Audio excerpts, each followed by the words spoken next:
Pakaian yang seperti apakah dilarang oleh Allah dan Rasulullah? Berikut ini penjelasan Ustadz Adi Hidayat. Islam telah mengatur segala seluk-beluk dalam kehidupan. Mulai dari yang kecil seperti adab makan dan minum hingga cara berpakaian. Cara berpakaian mulai dari doa hingga jenis pakaian yang diperbolehkan. Terkait hal ini lantaran ada jenis-jenis pakaian yang dilarang dalam Islam. Lantas, pakaian yang seperti apakah yang dimaksud? Berikut ini penjelasan Ustadz Adi Hidayat yang dibagikan melalui kanal YouTube #TV. Dalam ceramah tersebut, Ustadz Adi Hidayat menerangkan mengenai dua jenis pakaian yang dilarang bahkan dilaknat Allah. Jenis yang pertama adalah pakaian syukroh, tutur Ustadz Adi Hidayat.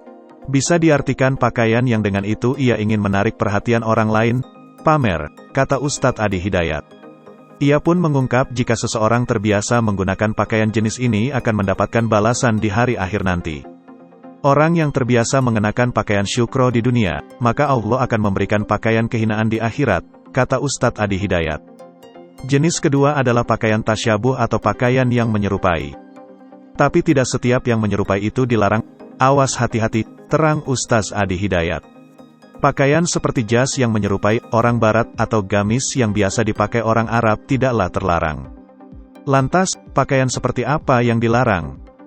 Ustadz Adi Hidayat pun menegaskan bahwa pakaian tasyabuh yang dilarang salah satunya atribut agama lain. Pakaian yang digunakan dalam konteks tertentu, yang khusus untuk ibadah di agama lain, atribut-atribut agama lain, nggak boleh dikenakan, terangnya. Haram hukumnya, hati-hati Allah melaknat, imbuhnya. Selain itu, tasyabuh jenis kedua adalah pakaian yang tertukar, juga dilarang dalam agama Islam.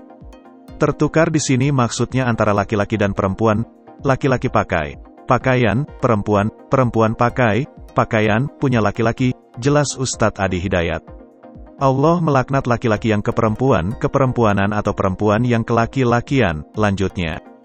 Demikianlah jenis-jenis pakaian yang dilarang oleh Allah dan Rasulullah sebagaimana disampaikan Ustadz Adi Hidayat. Hai pemirsa Sri Popo TV, jangan lupa komen, like, dan subscribe, serta tonton terus berita-berita terupdate lainnya ya.